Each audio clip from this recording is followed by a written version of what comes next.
New LEGO Star Wars The Mandalorian Forge set leaks. LEGO Star Wars May the 4th minifigures promos are going to be making a return, and we learn the real reason for why we didn't get a Luke Skywalker in Moff Gideon's cruiser. All that and more here on the Republic Stud Show.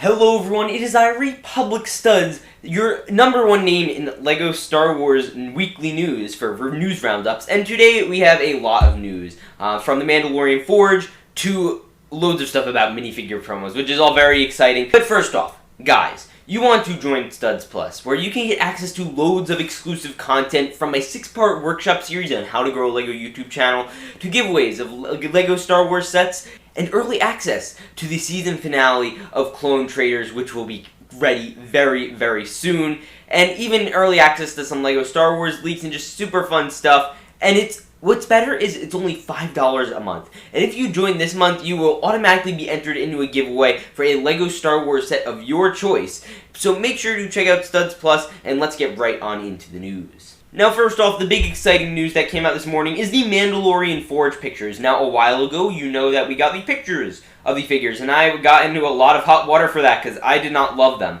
I've obviously had a bit of an opinion change. I think, the armor is really just missing that back shawl piece. Like, that is an essential thing, but I think if she had it, she'd probably be a lot better. And I think that Paz Vizsla, I just can't get past the helmet. The rest of the torso looks great. I think the figure is insane looking. Just, they should have done a new helmet mold, honestly. But yeah, so here is the picture, anyway, of the new Forge. Also, where you'll notice Mando doesn't come with his cape. He just comes with the jetpack, which I don't know why LEGO doesn't put just the jetpack on top of the cape. They don't have a problem doing it with Boba Fett. Anyway, this set, when I see it, it reminds me of something like a Watto's Junkyard, or it reminds me of something like, Unkar Plutt's thing from Attack the Clone, or oh my gosh, Force Awakens. But yeah, so there's a lot of little features in here. It's a very blurry picture, so mind that. However, so first off, you notice you get the little forge in the center. You get like a little Technic piece. It looks like you'd almost clamp down.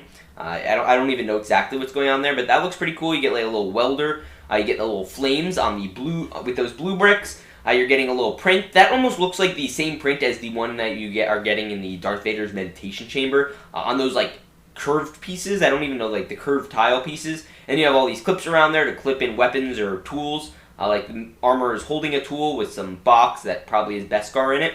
Now, a thing that nobody's really noticed is in the back corner, and I'll zoom in on this, there is this like thing. So I don't know if this is just some random brick or if that's just a plain like not colored Mandalorian helmet, because that's what it looks like. I don't know if that's just me. It's right near the logo for like the Mandalorian Boba Fett's type people, but that looks like a Mandalorian helmet back there. Again, I could be totally wrong, but I wouldn't be shocked. Now, you move to the left, there's this nice, like, crate. I think that could be, like, an armory. Like, you could see, like, a little area in that, like, I don't even know what to call this. But you, like, pull it down and you put the jetpack or weapons in it. Because, this is where Mando gets his jetpack. And then you have this nice little, I don't even know what this thing is. It looks like almost like a moisture evaporator type thing. But it's overall an interesting build. And this one's going to be coming out in September, I believe, for around $25, if not $30, probably $30. And yeah, it's just an overall interesting build. The Armor's Mandalorian Forge is obviously the official name of it. As stated, it comes with 258 pieces, ages 8+. And it's just an interesting looking set. I'm curious to see the higher resolution pictures. But it is certainly a neat one, and the figures all look great. The Paz Vizsla looks slightly lighter on the box art images, so I don't know if that's anything that's like different or whatever. But it's cool nonetheless. So next up, let's move into our next bit of news about the LEGO Star Wars minifigure promos. So we actually have an article from Brixet.com. Could LEGO minifigures return for May the 4th? So May the 4th promotions were historically accompanied by exclusive minifigures, although they have been supplanted by brick built droids and vignettes recently. So we're getting all those weird builds, and we got like the buildable R2-D2 things. And basically, Brixet had a discussion with LEGO designer Jen Kronwald Fredrickson and Michael Lee Stockwell from the LEGO Star Wars design team, and James Burns from Jedi News and him asked, if they're going to be changing these back to the minifigures. And here is what LEGO had to say. So it's basically about trying something new and different. We have observed some mixed reactions resulting in the vignettes, but continuous innovation is so important, and we thought that vignettes would be a brilliant idea. particularly for the 20th anniversary of LEGO Star Wars when the first set was launched. So you'll remember back when the 20th anniversary happened, we got that like Hoth one, which was pretty neat. And then Brix said, the models have been good, but I think the exclusive minifigures provide an opportunity to produce characters which are unlikely to appear in standard sets, such as 5, whatever this number is, Darth Revan. These Darth Revan's like a great figure that you probably wouldn't have gotten otherwise.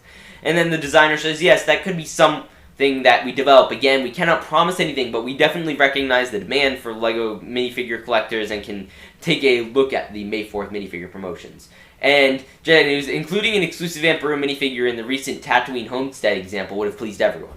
So what they're trying to say here is like the vignette sets, it would have been great with these if you put like an exclusive minifigure in each of these. Like if they put the new Tatooine Homestead promo, they put Aunt Beru in that, everyone would have loved it. And I actually think, like with the promo we're supposedly getting for the UCS AT-AT, we're getting a Star Destroyer that's coming with an Imperial Officer minifigure. So hey, maybe that's a step in the right direction. And then Michael, another designer, said that's true, but including Aunt Beru minifigure could mean omitting another elsewhere, which creates additional problems. We always have to consider priorities, limiting production slots. So what LEGO's saying here is like they need to limit the amount of dispersion they put out of these figures to keep them more exclusive, so that way people will want to buy this set, X set for X character.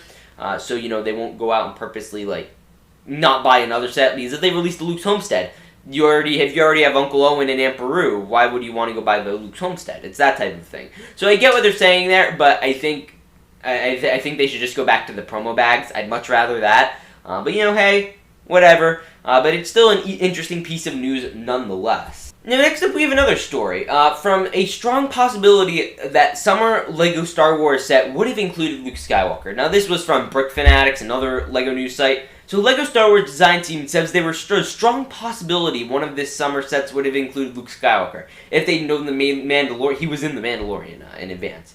So creative lead Jenkins, the same guy, these guys previously revealed to Brick Fanatics that they had no idea the Jedi Master would be included in the second season of The Mandalorian, as Disney kept the cameo under wraps, even with merchandising partners. That's not rare, because the merchandising partners always leak things. However, the design duo told us this year that LEGO fan media, had they known about LEGO Star Wars Luke Skywalker being in The Mandalorian, they would have included him in the Moff Gideon's cruiser, which is pretty interesting. And they're saying it's a pretty strong possibility. We hadn't actually thought about it in that way because we already finished the set when they found out. So a lot of people are saying LEGO might have replaced Cara Dune with a Luke Skywalker if they had known in advance, but obviously we were in pre-production of the figure.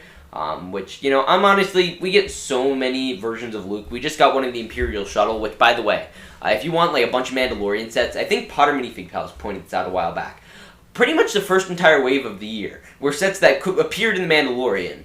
We got the Luke's Homestead, we got the Luke's X-Wing Fighter, that appeared in The Mandalorian, TIE Fighters, obviously, and on top of that, the Imperial Shuttle. That was a pretty essential element to the final episode of The Mandalorian, which is all great points. So if you want to load up those figures or cassettes with those characters, without a doubt, go ahead and do it, I guess. But we did get a Luke Skywalker, like, in every set in that wave. But beside that, we did get a Luke in that version. We also got him in the Death Star duel, and I just think it wouldn't have changed enough for, LEGO to make it interesting.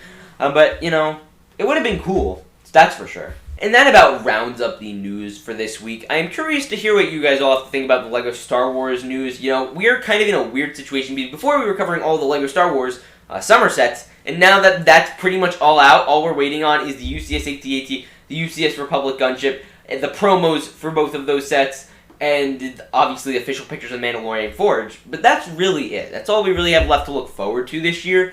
And then we're going to be moving into 2022 coverage very soon, even though we're only 6 months into the year. But it's crazy. With that said, I hope you guys all enjoyed. Please remember to like, subscribe, check out Studs Plus, and also, again, smash like for the YouTube algorithm. I will see you all in the next one. Remember to peace out and stay awesome.